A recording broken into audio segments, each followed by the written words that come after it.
Hello, dear perceptive souls. This is Bevin, and I am a compassionate guide and mentor for intuitive empaths, light workers, and conscious leaders. I'm also the co-founder of 1millionempaths.com, which is a private online community for deep thinkers with huge hearts who want to make a difference in our world. I thank you for being here today for your collective energy reading. I'm really excited to talk about this particular topic. And for those of you who are new to my channel, I usually go into a meditative state. Sometimes I receive a particular phrase or word when I first wake up, or when I'm drumming or doing ecstatic dance, or the various ways, that we tap into our intuitive knowing. And for many years, I could feel and sense collective energy in my body, in my field, in my emotions. And I really just tried to shut it off. I didn't really want anything to do with it. Maybe you can relate to that. And then I realized if I just allow it to flow through, if I just allow it to be this message, then I can release that. And so this morning when I woke up, my neck and my shoulders were so tight and stiff.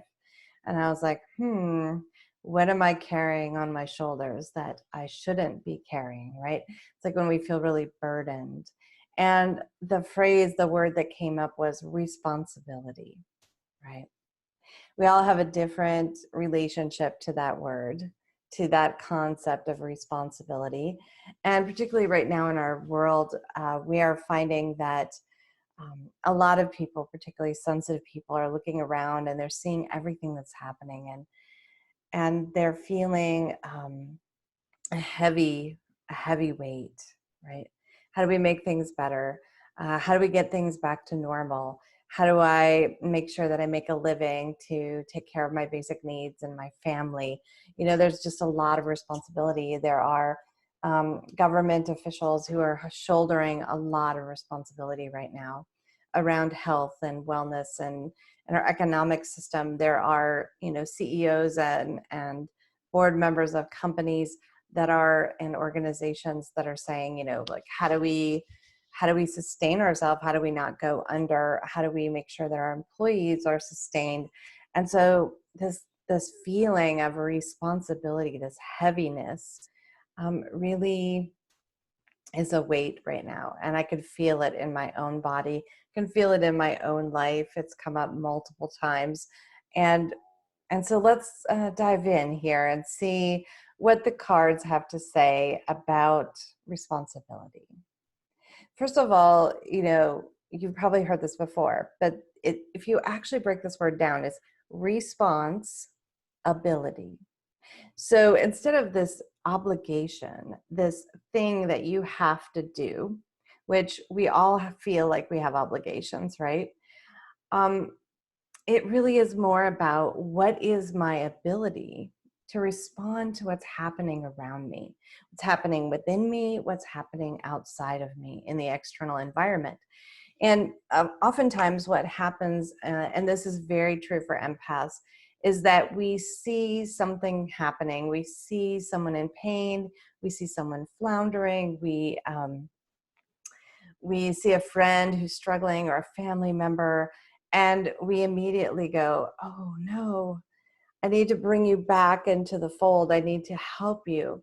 I see you floating around out there with no resources and no support system, and I'm going to take that responsibility on myself. And we often do that without asking ourselves, do I have the ability to actually hold that right now, given everything else that I have on my plate, given my state of health and my own well-being, giving my own, family and financial situations, giving what I'm already doing and committed to in the community, because we know that those who are sensitive and empathic are already giving. We know that you're doing that, right? So we see this, and there are so many people in our world right now who are floating. Like almost all of us are floating in some ways, where we're just like, this is the nebulousness. We have no idea what's coming next. So when we start to pick up this collective energy and then we start to take personal responsibility for other people's things, other people's well-being, other people's health, other people's um, financial stability, and please understand, I'm not suggesting we don't give. I'm not suggesting we become selfish, but it is important to assess, just take a moment, maybe even write down, get a piece of paper and a pencil or a post-it note. I love post-it notes. And just say, what have I already committed to? What do I have on my plate? And not just what have I already committed to that's external, but what have I already committed to for me? What daily spiritual practice have I committed to? What household responsibilities do I have? What is it that I need to do to make sure that I am nourished, that my family is cared for, that my mental, emotional, physical health and well-being is cared for? Because if we're giving to the point where we're ignoring what we already have on our plate, we become overwhelmed, we become exhausted and drained. And I can tell you that I have been through this cycle like a million times. I am not shitting you, a million times where I'm like, oh, I need to help. I love this person. I care about this person. I see, and it just goes down this road where like one thing is fine, and then I do another, and then I do another, and then I do another. And I haven't really taken in the totality of everything that I've committed to, right? So I just begin to get into the state of overwhelm. And what happens is then I'm drained, I'm exhausted, I'm run down, and I just need to lay down and sleep. I have this sort of analysis paralysis where I just can't do anything at all. And then what happens is things fall through the cracks. Like what I've promised people actually can't be followed up on because I don't have the bandwidth to do everything that I did. And I had good intentions, right? I always had good intentions. We all do. So this is the sage, right? The sage has good intentions. The sage has this wisdom. They have knowledge. They have life experience. They have resources. They have a light to shine in the darkness, right? The sage wants to help, but sometimes the sage gives unsolicited advice. Sometimes the sage tries to take on more than they can just because they're like a wise one. And maybe you've been doing this since you were a child, because if you were born um, as an old soul, as an empath, you probably embodied in some ways this kind of wisdom very, very early on. And so we started this habit of overgiving and being over responsible and overreactive to everything around us in the environment, right? We were kind of like the dog here. We're just like, I'm a loyal companion. I'm going to help. I'm going to be there. I'm always going to nurture you and provide for you. And what we realize is that we need to like come now into this owl wisdom. The owl sits and waits. It's quiet. And it looks at everything. It looks at the whole perspective. As a matter of fact, it can turn its head all the way around to look at the entire aspect of everything you've committed to. So for those of you who are wise sages out there, I feel you. I feel your heart. I feel your energy. I know what it is to be this. But, you know, it's really more healthy when we start to come into this state, which is, okay, I've overcommitted myself. I've been over responsible for everyone and everything around me. And I've just been kind of drowning underwater. You see, she's way underwater, but there is a light, right? A light of awareness. And you go, oh, oh. And this is where I need to start communicating what I can do and what I can't do. And this is where I need to begin to let go of the guilt when I can't help everyone, when I can't take care of everyone, when I can't fix the world, right? This is about letting go of all of that deepness. You can imagine if you were that far underwater, how much that water pressure would just be laying on your shoulders, right? But you see, she's like letting that go. She's letting that down, allowing her heart to activate. And part of this is recognizing that other people are strong, that other people can handle their own life. We would never gather up all of our baggage and all of our hardship and hand it to someone and be like, here, you carry this for me for a while. Like, I have never done that. It's very uncomfortable for me to show that to someone else. And I'm working on that vulnerability because it's important for us to allow ourselves to be vulnerable and to show that, this is really hard for me right now. That doesn't mean I'm giving it to someone else, and it doesn't mean I'm going to take it from someone else. I'm able to hold that space. And where I need to hold space first is for me. I need to be self-focused. And that doesn't mean I don't give. It doesn't mean I don't donate. It doesn't mean I don't sew masks. It doesn't mean I don't help out a family member or go pick up groceries for a neighbor. Any of the beautiful things that people are doing right now. It's just, where does that end, and how much can you do? What is your responsibility, right? We don't have an unlimited ability in this physical vessel. As a spiritual being, we are infinite. And when we remember that part of ourselves, we just forget sometimes that our body needs food on a regular schedule, and we need to rest, and we need to play, and we need to have fun, and we need to sleep, and we need to do these things, and we need to be with our family, and we need to do all of that. And so when we're trying to do more and more and more, sometimes what it is an attempt to feel better about ourselves, right? Taking on too much responsibility is a need inside of us to feel better about ourselves, to elevate ourselves in some way, to look, I helped other people. And I know that you're going to be in resistance to this idea, right? But being a rescuer, being a person who is overly responsible is not always just altruistic. It can be this thing of like, look at me. I'm the helper. I'm the volunteer. And I can say this to you because I was that for a long time.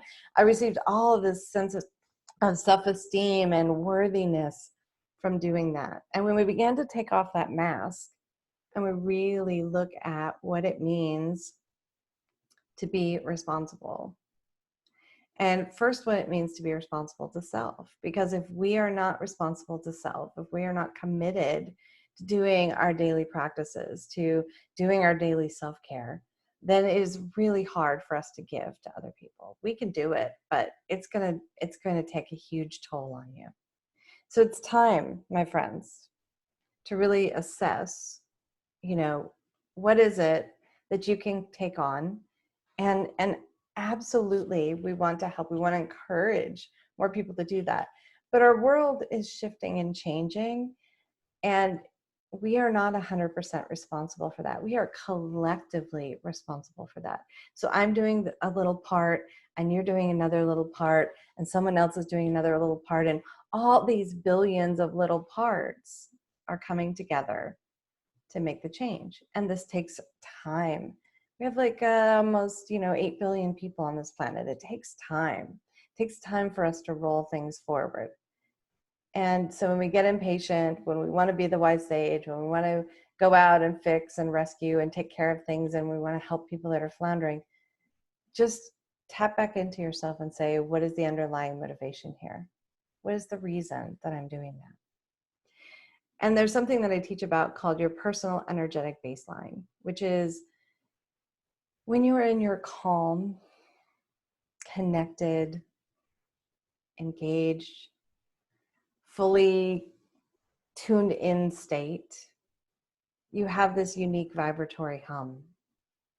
And when we get into a place where we're in fear and scarcity and lack and needing to help and needing to help and needing to help and needing to help and needing to be responsible, we lose this part of ourselves, right?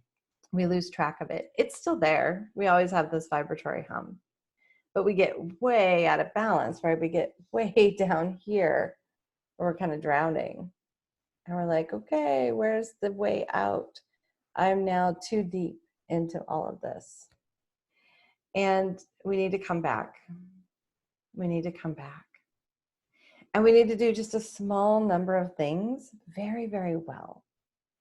We don't have to have millions of friends.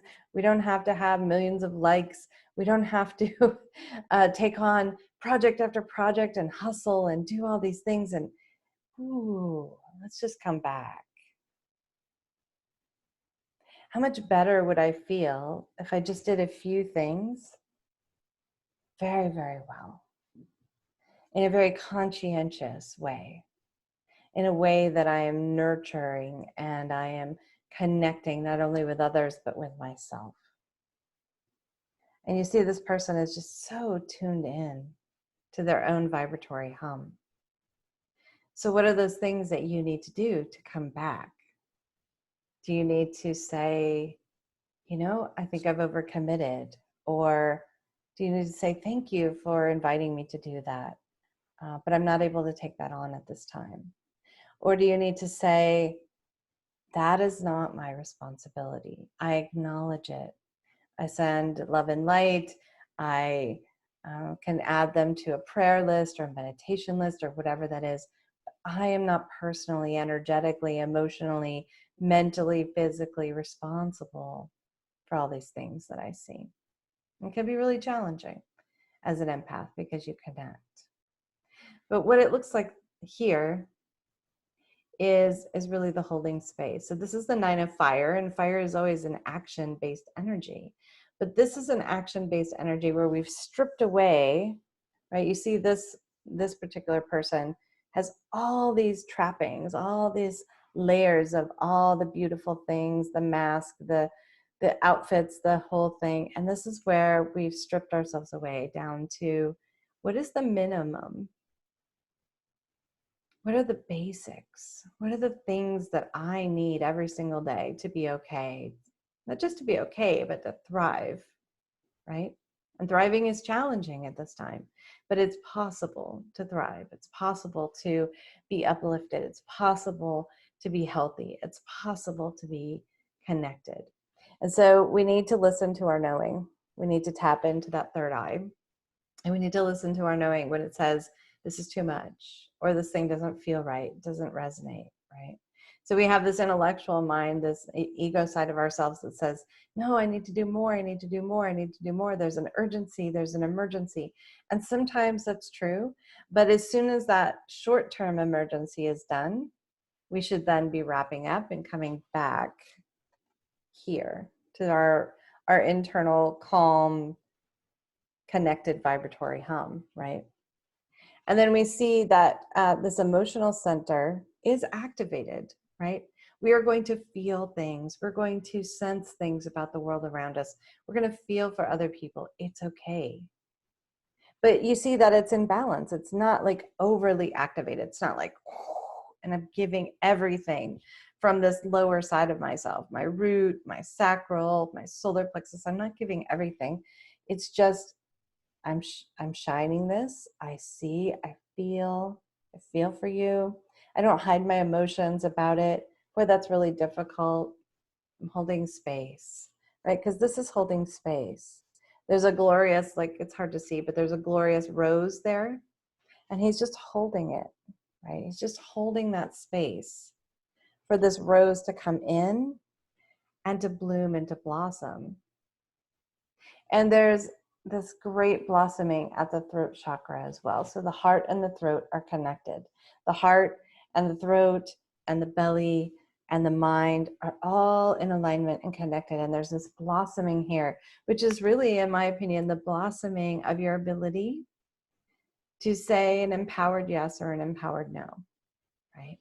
Because our response ability depends upon really stopping for a moment, looking at everything we've already committed to, sensing into what about that is lighting me up, what is draining me, what are these new opportunities that are coming in? Do I need to release something off my plate in order to take this on?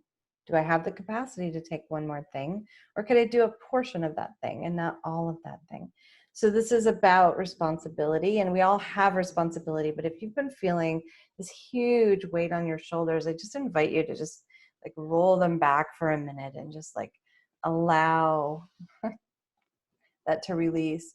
Invite them to drop back from your ears. When we get like this, we're like, oh my gosh, I'm like holding up the world. And we don't need to do that. We don't need to do that. It's not required of us. We don't have to martyr ourselves. It's time. It's time to come back into this simplicity, to minimalize, to bring ourselves into that alignment mentally, in the throat, the heart, and the belly. What's everyone saying? What are they telling us is the right amount to carry? I thank you so much for being here. Please like and subscribe. It helps to grow my channel. I also accept love donations if this reading was really helpful for you today. And I just invite you to go out into your world and notice, where are you taking responsibility? How much responsibility are you putting upon yourself? And where can you let go of those things that are non-essential, that are not adding to your life, that are not bringing you joy? We all have things that we have to do. And we can look at that and say, I really want to do that. I choose to do that. And I choose to do that with a positive attitude. And I choose to do that because I'm making time and space in my life for it. So thank you, dear ones. Please take care of yourself at this time. Namaste.